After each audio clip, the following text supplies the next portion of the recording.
Hey everybody, welcome back to the Behaviour Evolution Scriptures. My name's Mark, and it's so exciting learning to put off ourselves and flow with Yahushua, isn't it? To get into his rhythm of the things he wants us to do in a day, or when he gives us a word, or when he gives us something to say or type out, or a video to do or something like that. It's really exciting to put off what we're doing, go into it for as long as it takes, then come back to our own routines and day-to-day bump and grind. It's a good flow to get so that we're flowing with him.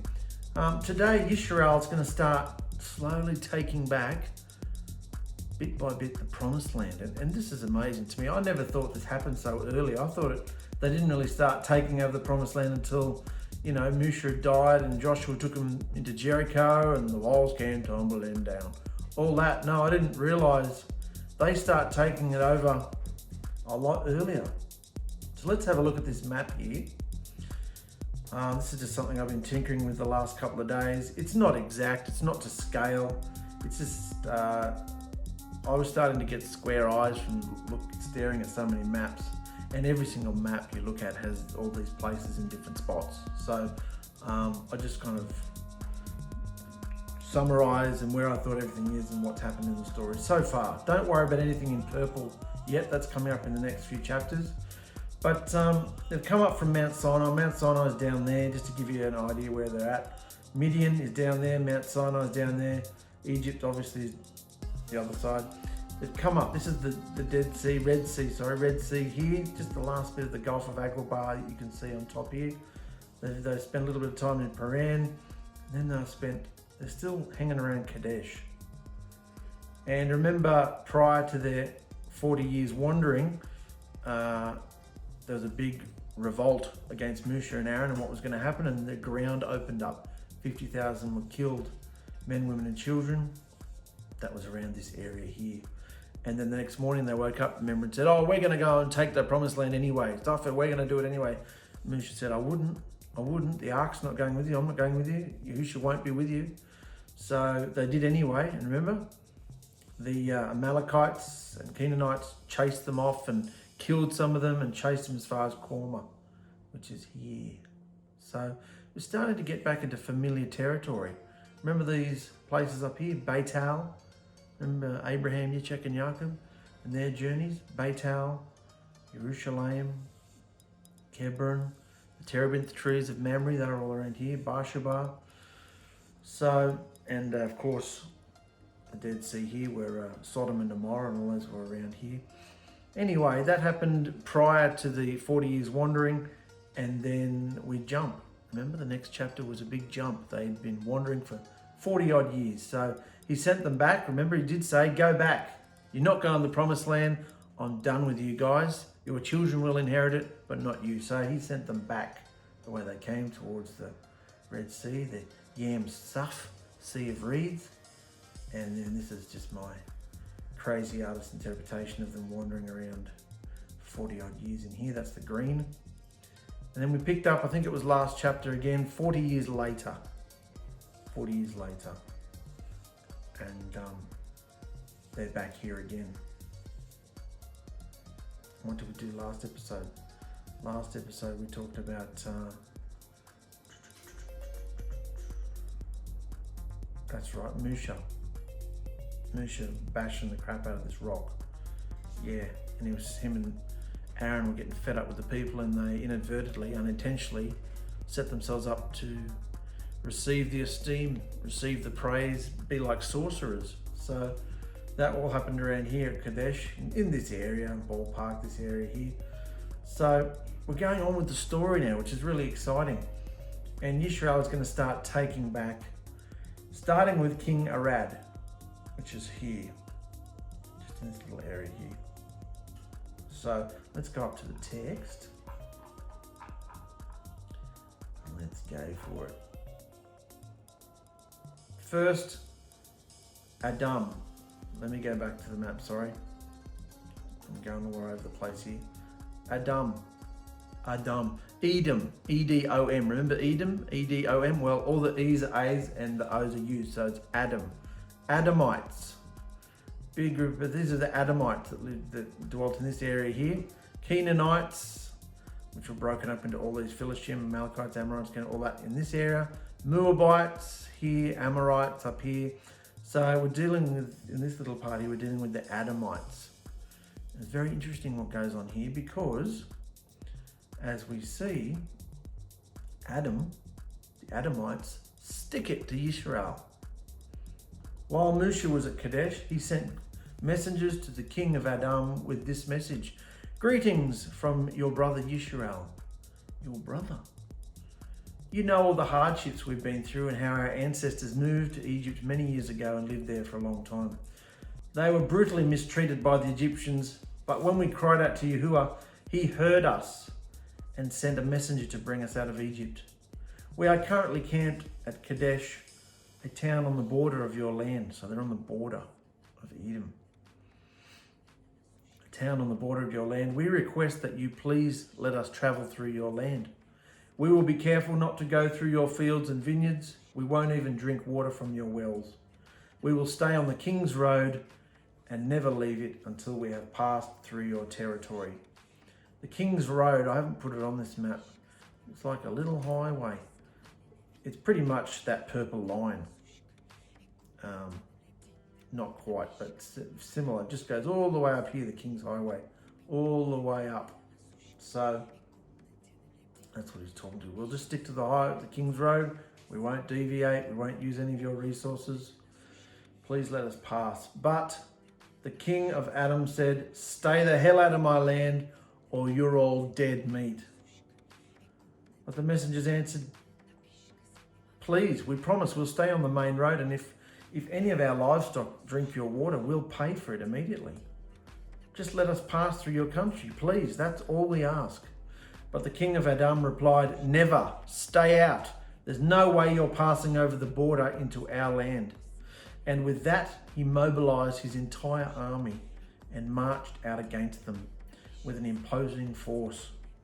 So Yisrael was forced to turn around. So, let's just keep reading. 38 years before then,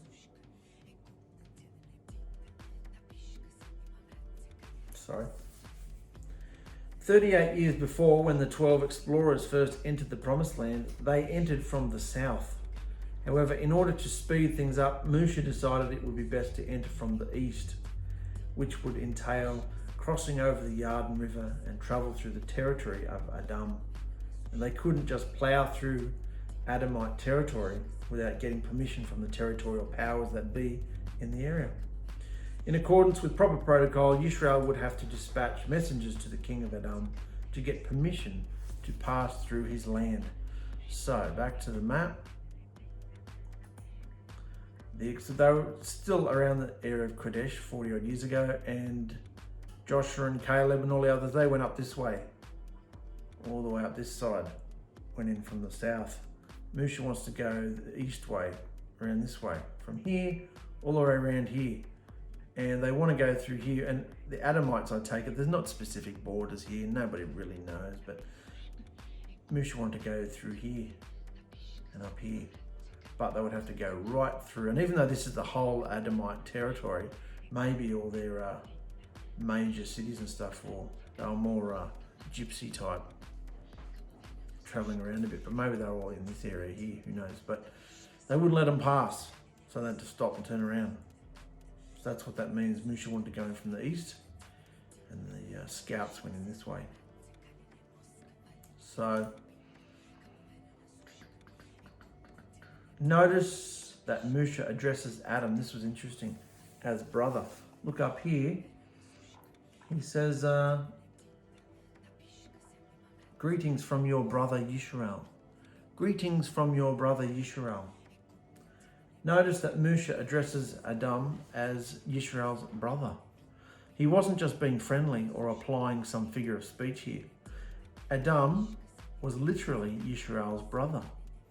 Remember, before his name was changed, the man Yisrael was known as Jacob, and his brother was Esau.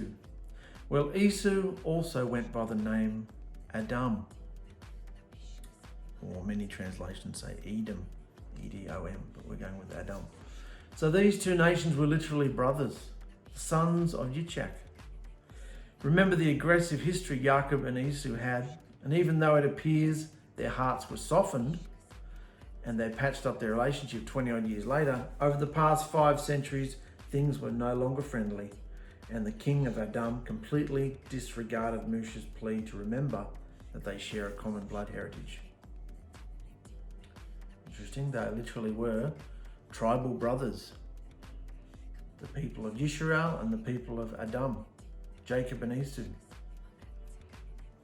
What's interesting is that according to other historical records from the time, including Egyptian records, Edom didn't appear to be an established group of people with walled cities and permanent villages.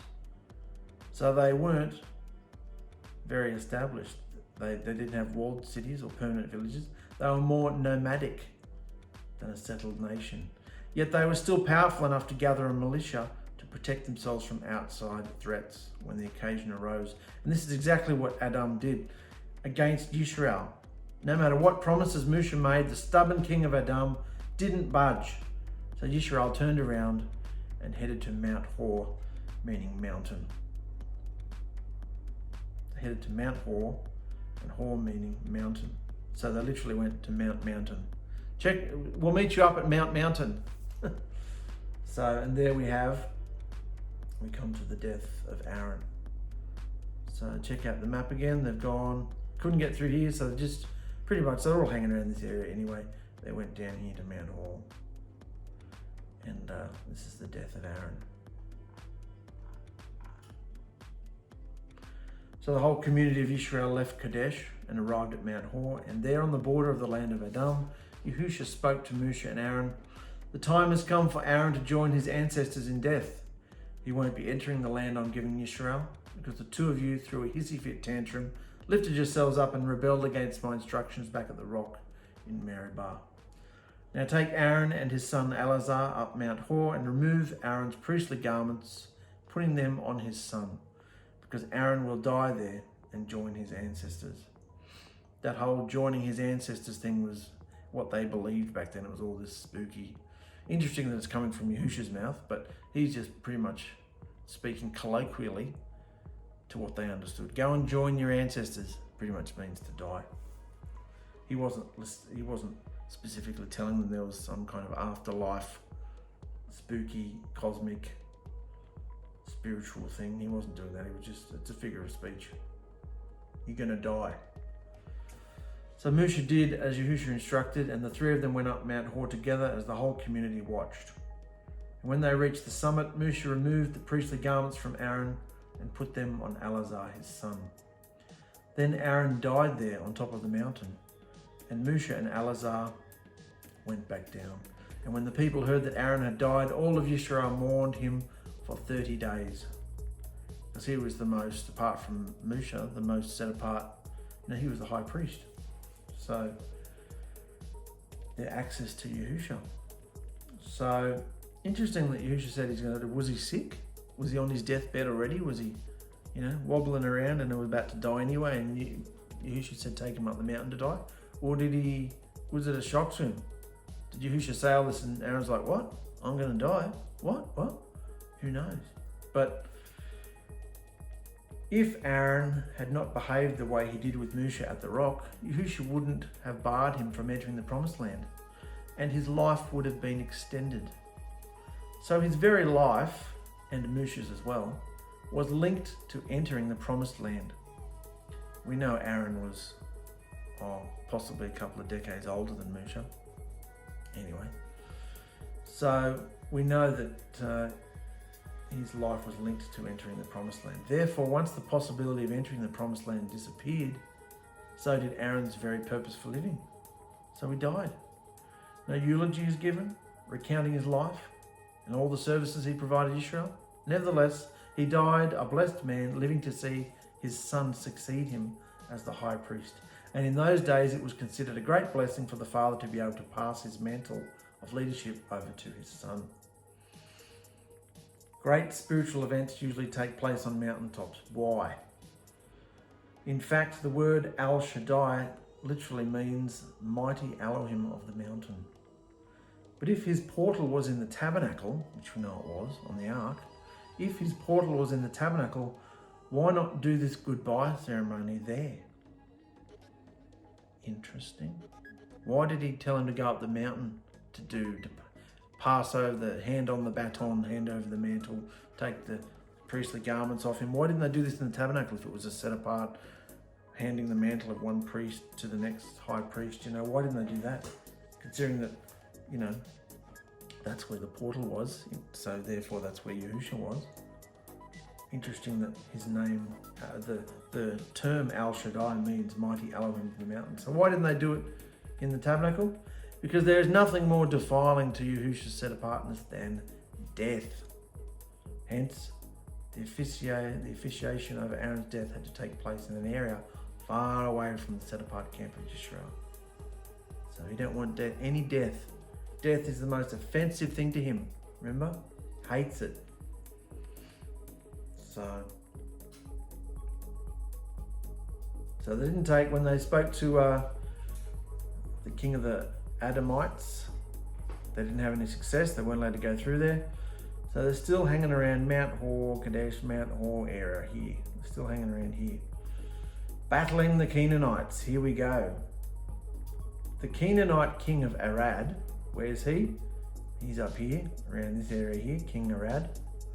Canaanite king of Arad, who lived in the south, heard that the Israelites were approaching on the road through Atharim. So he attacked them and took some of them as prisoners. He wasn't going to wait for them to attack him. Then the leaders of Israel made this promise to Yahusha: if you'll let us conquer these people, we'll seize this place and devote all its wealth to you. They made a deal with Yahusha. If you let us conquer these people, they've taken us prisoner, they're trying to attack us, If you'll let us win, we will seize this whole place and everyone in it and devote all its wealth to you. The more traditional versions say, we'll put them under the ban. What does that mean? We'll put the whole place under the ban. I'll explain it. They wouldn't loot. What this means, what put them under the ban means, or in my lingo, we'll seize this place and devote all its wealth to you. Which means they wouldn't loot the goods for themselves, but treat them as banned and offer them to Yahusha in a huge act of self-denial. This was actually a huge act of self-denial that they were offering Yahusha. They were going without something. Because according to the war customs of that era, whenever an enemy city was taken over, the soldiers were permitted by their commanders to loot the area and help themselves to as many valuables as they could carry back home. And this was considered their pay for serving their nation. Might have included people too. Take some servants, you know. However, in this case, in exchange for Yahusha's supernatural power to gain victory, the Israelites vowed that instead of taking the booty of the enemy for themselves, they would instead offer it up to Yahusha. And since, of course, he is a spirit being and is not going to literally receive material things, the process by which the booty is offered to him is by destroying and burning it up. This is why most translations say, put them under the ban. So as we go on, if you see anything like that, I'm kind of altering it so it makes more sense, but put them under the ban just means we're not going to take it for ourselves. We're going to offer it pretty much almost like a sacrifice. We're going to burn it all. Not the people, but the...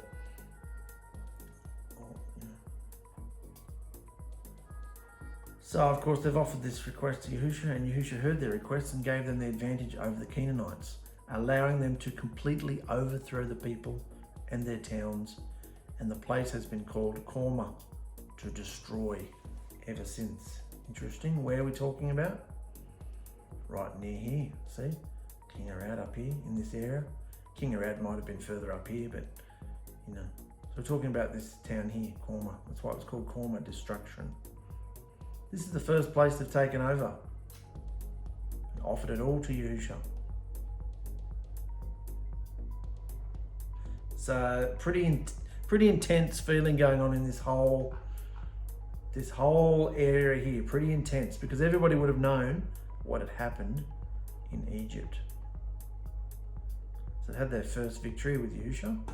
It was no secret to the people of Canaan, the whole area of Canaan. It was no secret that Israel was going to attempt to invade their land. So as a result, Israel's every movement was being carefully monitored, and every Canaanite state nation in the area had sent out spies for the sole purpose of tracking Israel's whereabouts on a day-to-day basis. There's just no way you can hide the movements of 3 million people. The Canaanites all had their eyes glued like hawks to these Hebrew wanderers. You've got one nation, Israel, who, on the instructions of their mighty Elohim, is planning to attack and take over pretty much the whole continent of Canaan, consisting of several state nations. And in return, the state nations were well aware of Israel's intentions and what had happened in Egypt about 40 years ago. To say the situation was tense would have been a huge understatement. So, look at that word here. 𝗁𝗄 means to destroy in the Hebrew. 𝗁𝗄 means to destroy. And this was their first place that they pretty much successfully took over, destroyed and had victory. So what does destroy mean in Hebrew? Destroy means to wander away, lose oneself, to perish, break, destroy, not escape, fail, lose, be undone, no way to flee. Let's bring this into some more latter context. In Revelation 11, and the nations were enraged, and your wrath has come, and the time of the dead to be judged, and to give the reward to your servants the prophets, and to the set apart ones, and to those who fear your name, small and great, and to destroy those who destroy the earth. Interesting. It would be so sad to wander away into the world and lose oneself, just like the prodigal. To miss out on the rewards Messiah has for us. To be left in a state of failure and loss. To be utterly void of his love and have no way to flee. Yahushua is coming soon to destroy those who destroy the earth. The nations are already starting to rage because they can't have their way. Corona has knocked everyone out of their perches and they can't have what they want. There are volcanic eruptions, plagues of giant locusts, suicides. The world is being shaken. Those with Yahushua who endure to the end will be abundantly blessed. So don't waver. Stay strong, because many are losing it. They're going crackers. Mental, you know. So on the flip side of destroy, that's what 𝗁𝗄 means, to destroy. That's what's happening there. On the flip side, we've got happy. Happy. What does happy mean? This was an article that came up at the same time as I was putting this together. Happy is to be level, straight. Are you happy? Do you consider yourself a happy person? Or are you only happy when things around you are happy? Are you happy within? Happy means to be level, straight, right. Happy, to go forward, be honest, bless, lead, relieve, make well, successful, to be accepted, make cheerful, be comely, content, glad, kindness, tranquil, secure, successful, prosper, safely, peace, rest. We generally think being happy is laughter, good times and holidays, don't we? Looking forward to events and groups of friends to attain the state of happiness. The recent global isolation restrictions have affected people worldwide, so they can't go out socialising in cafes, groups, travel or exercise, and they are miserable to the point of mental illness, totally controlled by the worldly system. Interesting. I've been listening to a couple of podcasts from a couple of actors from the TV, a couple of TV shows I like, and they're doing podcasts because they're so bored and they're at home, and they're rallying around other cast members from these shows, and they're talking, and they're like, oh, we love you guys and we miss you, we can't wait so we can get out and see you and go out on a Friday night and have some drinks and some laughs and just be happy again. And you know, everybody wants to get out, which is, even before any of this virus stuff, that's not, no, we don't go out, we've got lots of kids, we don't go out very often, and it's definitely not to restaurants to go drinking and that sort of thing. So it's just a completely different mindset to us. And so this whole corona thing is, like it says, everyone's falling out of their perches. They're just so desperate to get back to the normality of, you know, what life is. But the normality is a complete abomination to Yahushua. He hates it. So who knows if it will ever go back to normal. What are we to do? Delight yourself in Yahuwah. Delight yourself. Let's delight ourselves in Yahushua, yeah? And let him give us the desires of our heart. Commit your way to Yahushua and trust him. And he does it. Commit your way, your behavior, your day, your life, your plans, your schemes, your everything, goals. Commit everything to him. And if they're wholesome and good and pure, and he gave you the thought to ask for them in the first place, if they are, he will do it. He does it. So the reason I'm writing about happy is because yesterday I was so excited I could hear and feel Yahushua within me. And there was no word for excited in Strong's Hebrew, so it led me to happy. In the understanding of the word happy, one word struck me: trusting. What I had to go through as a ladies' hairdresser to be quiet, have peace, and not to ramble along with conversations, realizing it was a battle against the evil one all the time. And because I have the power of Yahushua's Spirit, he enables me to understand my clients' opinions without comparing or competing. So I come to peace, to settle in my trusting, allowing Yahushua to bring me peace. So you can understand where people are coming from. You can, indulge them and go into conversations and all sorts of things. But you don't have to agree. You can let them have who they are and their opinions, and you can trust Yahushua and be happy. So we've gone from destroy to happy. Now we're going to envy. It's a treasure trove of words today, but it's all relating to what Israel is going through. Because what was Israel doing? Were they happy? Were they trusting? What have we just seen them go through? Envy. Envy is kana, to be zealous in a bad sense. Jealous, envious, provoke, jealousy or angry. In Matthew 27, for he knew, Yahushua, knew because of envy they had delivered him up. So we're jumping forward now to Pilate. Pontius Pilate. There he is washing his hands of the whole situation. Pilate knew in his heart that the chief priests had anger, jealousy and hatred in their hearts towards him, towards Yahushua.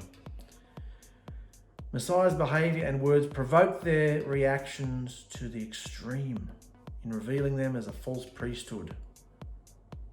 That's really what Messiah came along. That's what Yahushua really came to do, apart from showing what love actually is in the form of a behavior. He came to show up the religious BS, the religious systems that had everybody, their yokes, to relieve them of it and say that you don't have to go to the establishment. Come to me, all you who are hungry, all you who are thirsty.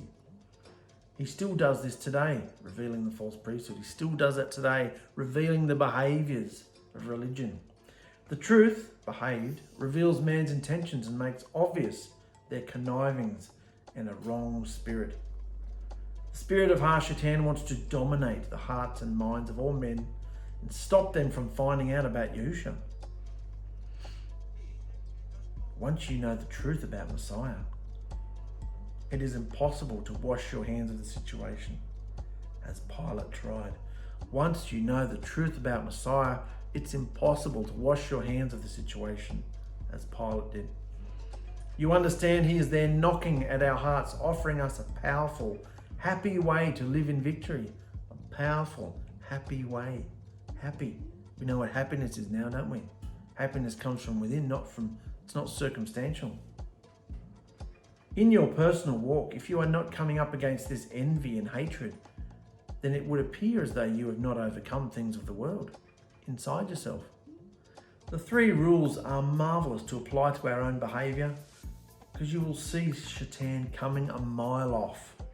Brothers and sisters, if we are not checking our thoughts and bringing them into subjection to Mashiach, we are doomed to failure, and we will never see the enemy squirming in jealousy and envy, because we have overcome his advances. Mashiach said the world would hate us, but they hated him first. He said they would hate us, but they hated him first. So if this is not happening to you, then your walk is not powerful enough. When they come at you, they don't stop. They want you eliminated.